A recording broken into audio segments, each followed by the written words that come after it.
1, 2, 3. Yes, it's the Late Late Breakfast Show with your host, Bernie J. Mitchell. Are you in? Are you in?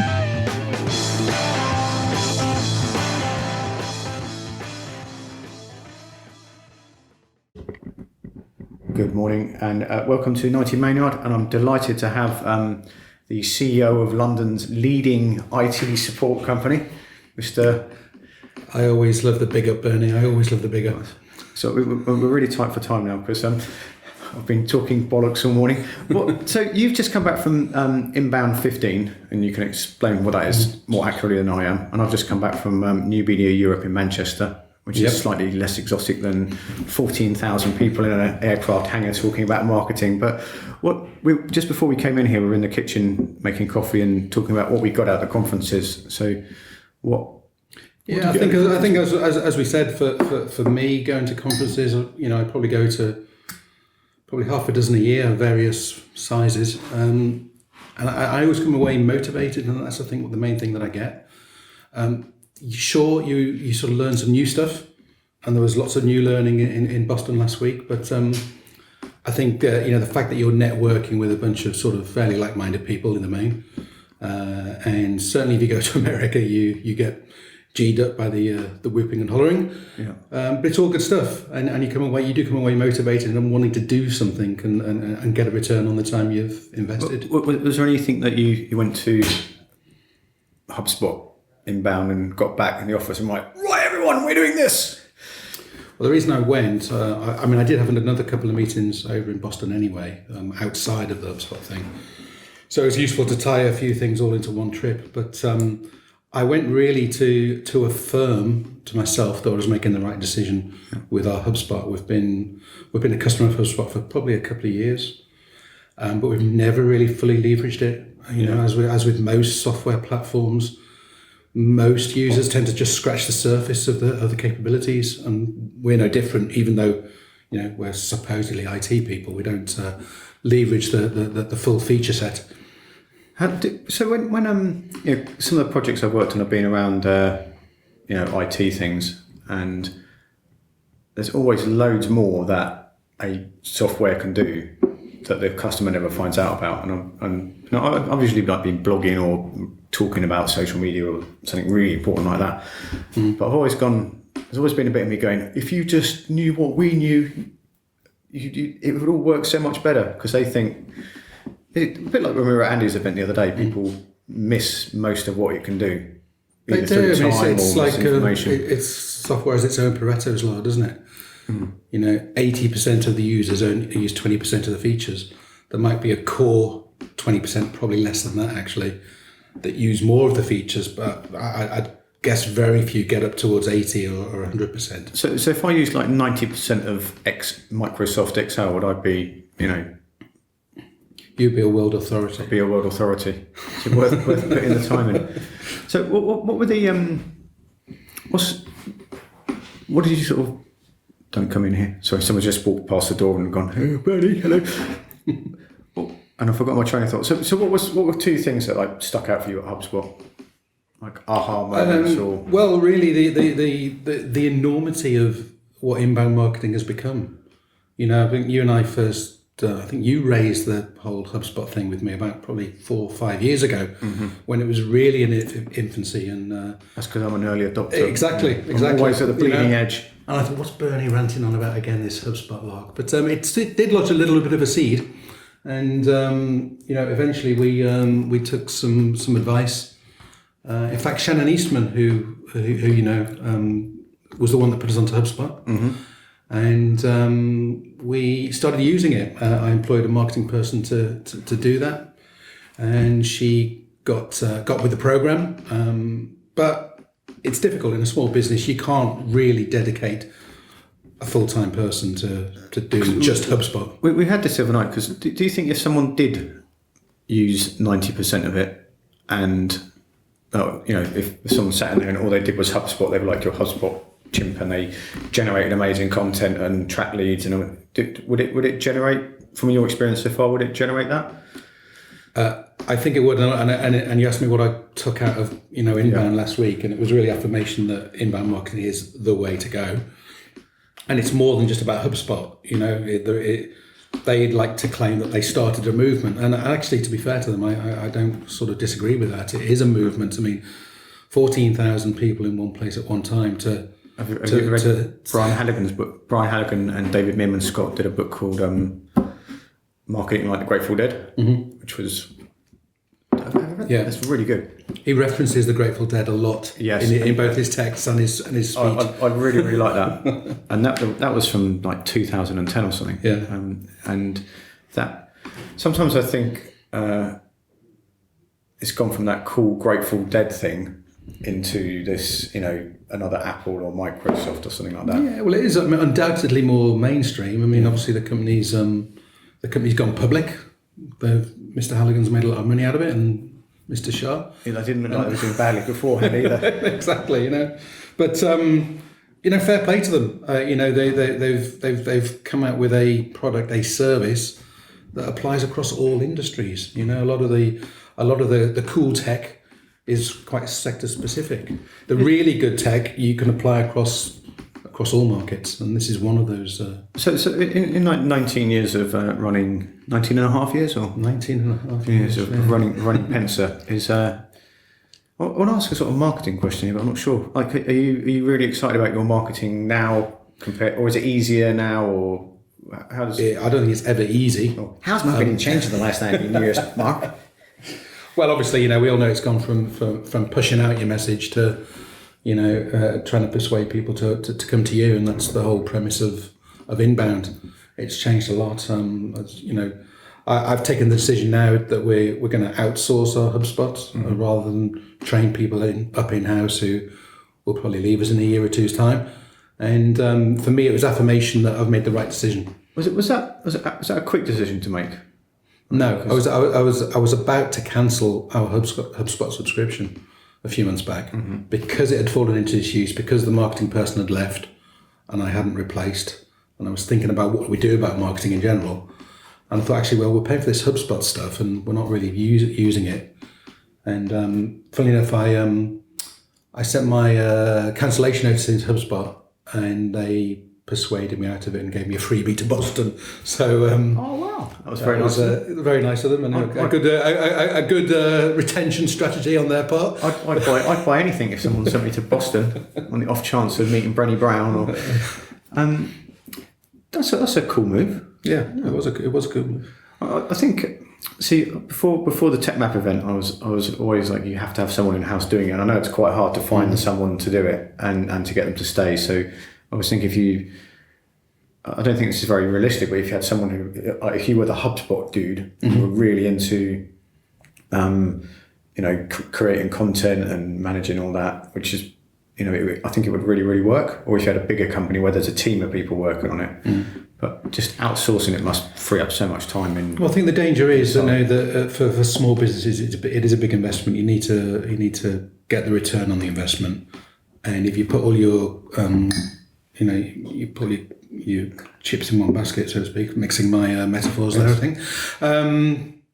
You leave yourself exposed. You leave yourself exposed. Exactly.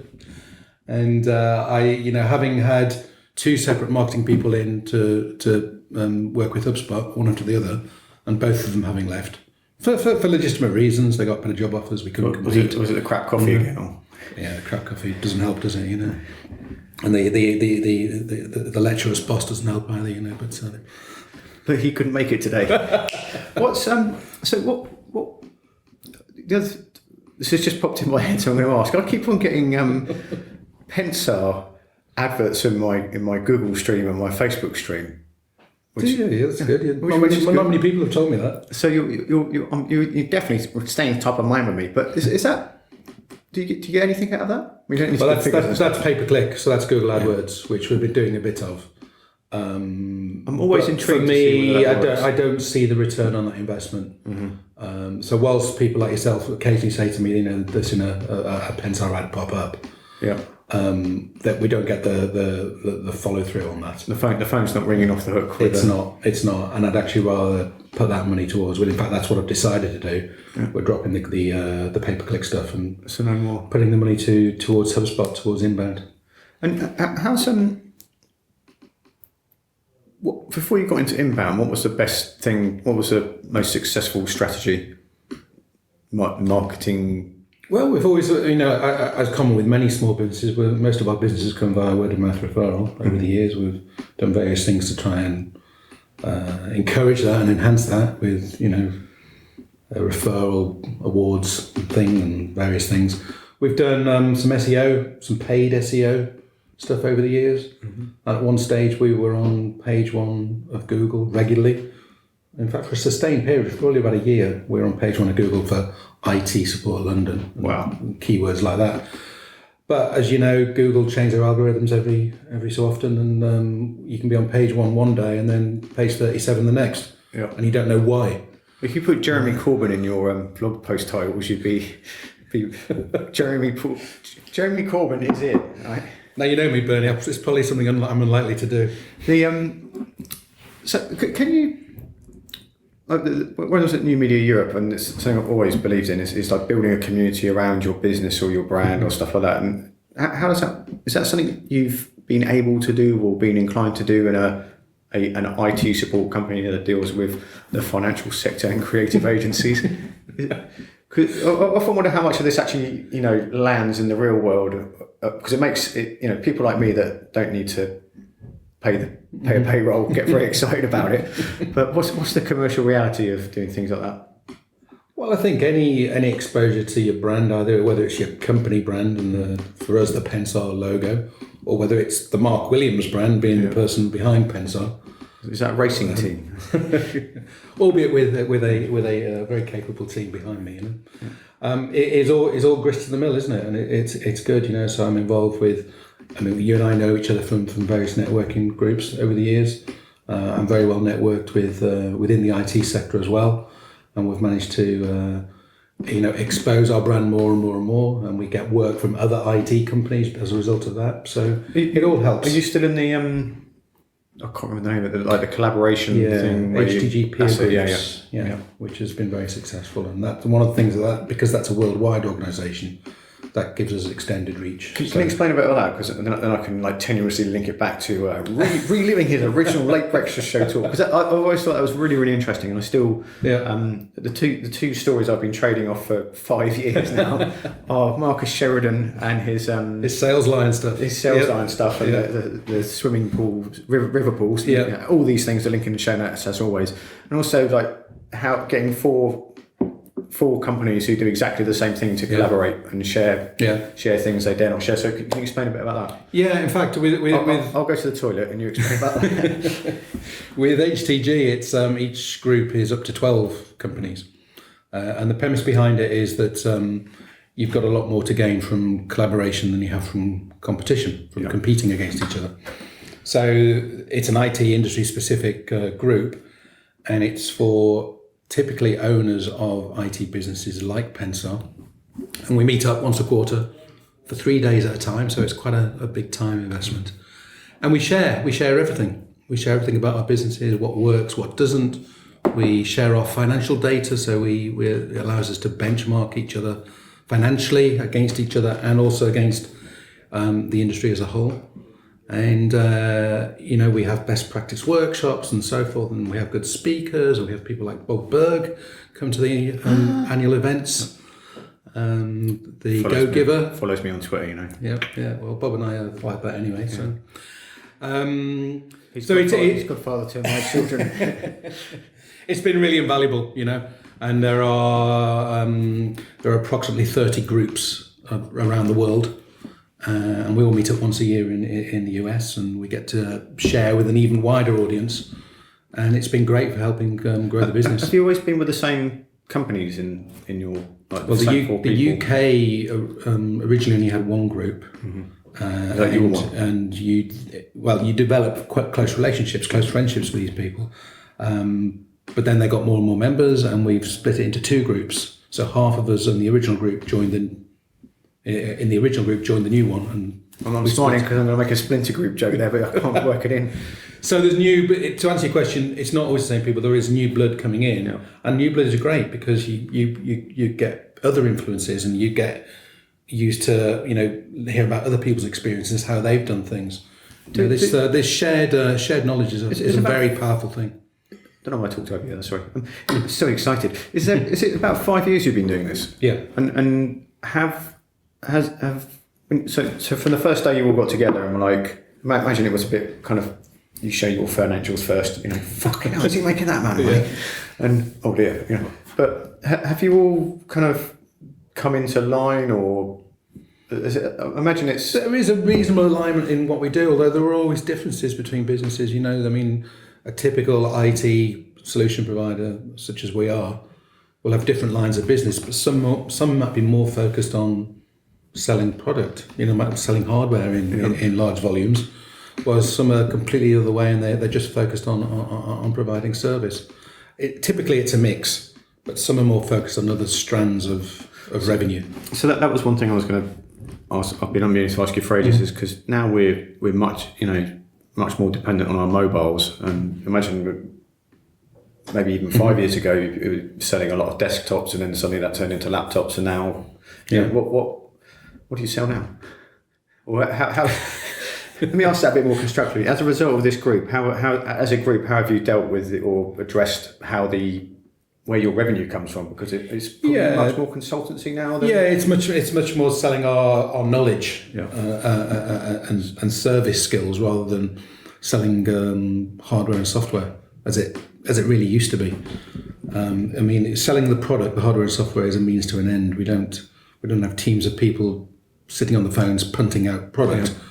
We do it because it's an added value service for our customers. They do everything else IT with us, so why wouldn't they ask us to buy the stuff for them as well? Mm-hmm. And we don't make much margin on that stuff, but it's a value add. So I was a key customer, Mark. And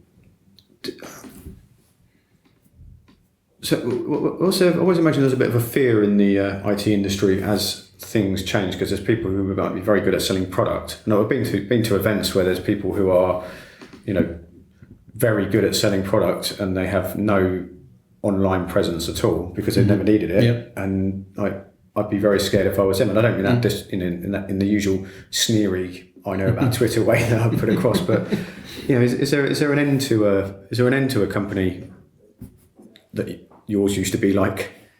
When you say an end, what are you driving at? Like the music industry has changed dramatically because everyone's went on to Spotify in the IT industry. Okay. There's continual change. Yeah. That's for sure. That's a very positive way. There's nothing as certain as change in most industries, but in particular in IT, because tech moves so fast these days. Does it get exhausting, or is it exciting? It's still exciting. Because the day it gets exhausting and too onerous, I'll jack it in. But it's still exciting. Every day is different still, which is good. And there's always something new to learn. So what's the bleeding edge now? Well, mobile is, again, going back to inbound, one of the biggest learnings from inbound was that your website is your number one salesperson. Yeah. And you've got to have a shit hot site these days. I'm amazed at how many people who should know better, their website does not work on a mobile device. Yeah. Well, again, going on from your website to your number one salesperson, it's also got to work bloody well on mobile. Mm-hmm. I can't remember the stats. There's various stats floating around about the percentage of users that access the web via mobile these days, and it's enormous. When I open it's more than 50% these days, and you have to have a mobile optimized site. I was looking at the stats on my website and also my email newsletter, and it was something like thousands of open on an iPhone. Yeah. And then open on Internet Explorer was like 3. Yeah. And even the gap between Google Chrome and the iPhone was thousands and this was hundreds. Yeah. No, it's going all mobile. You've got to play in that space, And of course, Google now, your website presence on mobile is a key factor in your Google ranking these days. If it's well optimized for mobile, you get a higher Google ranking. what problem do most people come to you with? What's the so knock on your door and say, because I imagine at one point it was like, my laptop, I spilled coffee on my laptop. Now you're doing. Well, we've moved from being a pure support company to more of a IT management and a consultancy, and offering a sort of CIO level advice service. So sure, we still have to tick the support box because that's an expectation, but that's not our primary focus. I've got a vague understanding, but what does that actually mean? Because when people go IT support, it's a bit like children, oh, it's a stroller. There's loads of things you don't find out till you need it. So what would... Well, what you mean? Are you asking why do people come to us? Yeah. Other than because you're London's leading... Exactly. Thank you, Bert. Checks in the post. Yeah. The pure IT support is a commodity service these days. It's a fairly mature market. Businesses that employ outsourced IT support are largely, or they want to be loyal to that provider. Mm. So you only get a crack at those businesses when the other provider screws up, to be honest. Clients sometimes come to us, or prospective clients come to us and say, we feel unloved by our existing provider. Because they're not, they might perform very well at the outset, and there's a honeymoon period, as there always is with any sort of relationship. But unless you keep the love flowing, then they will get itchy feet, and you can be doing a great job technically. Yeah. But if you're not feeding back to them on a regular basis and engaging with them and showing them what they can do with tech, then they will feel unloved and they'll look to move. So showing them what you can do with tech, are people willing to learn, or do they? Depends on the attitude of the business and the business owners. Some businesses are still in the mindset that tech is a cost, a pure overhead. Yeah. More enlightened, modern thinking businesses see tech very much as a business enabler and are prepared to invest in it because they see it as being a key fundamental going forward.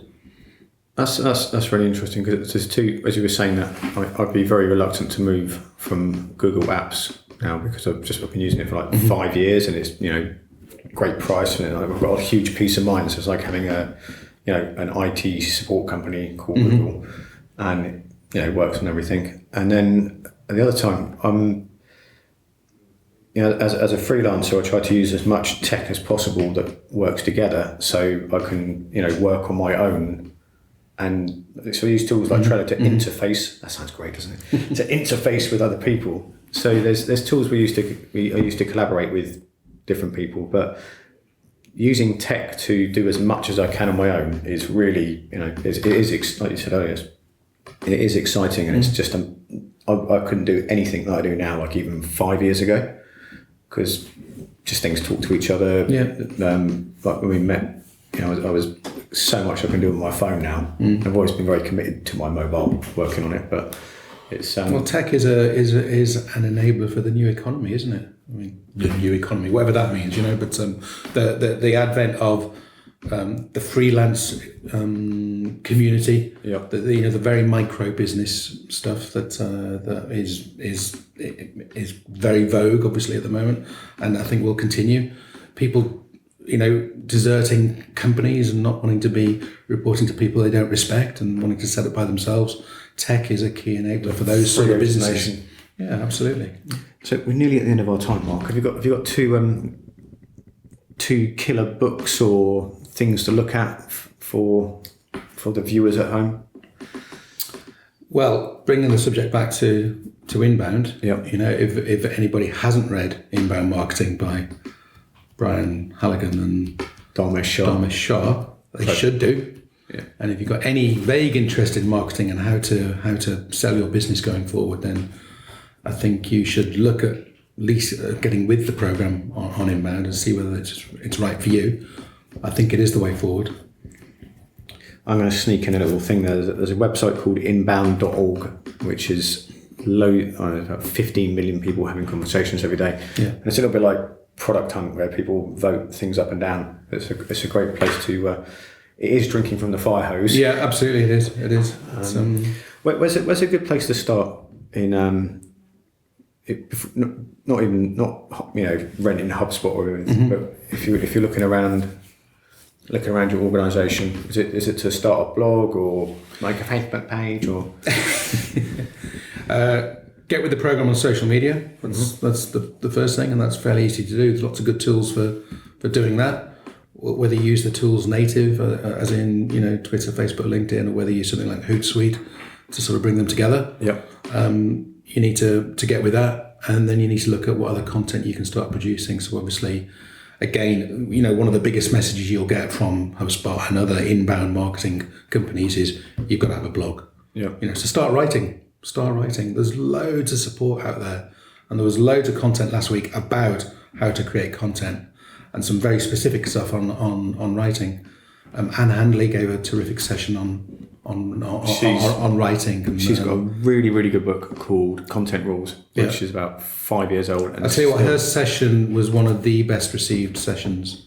The feedback from that was terrific. And we've met Anne, haven't we, Mark? We have met Anne, Bernie. Yeah. She knew who I was. Okay, so I'm going to pull you back here again soon, just because it's nice to see you in the flesh as opposed to on a Facebook page. And where can people find you? They can find me on Twitter. That's at Pensar_Mark, and on LinkedIn, Mark Williams Pensar, all one word. Is that your LinkedIn name? It is. I'll have some stuff to say about that when we go off here. Okay, thanks very much for your time today, and take care of each other. Bye. Please go to berniejmitchell.com/podcast. Bernie would love your feedback and input.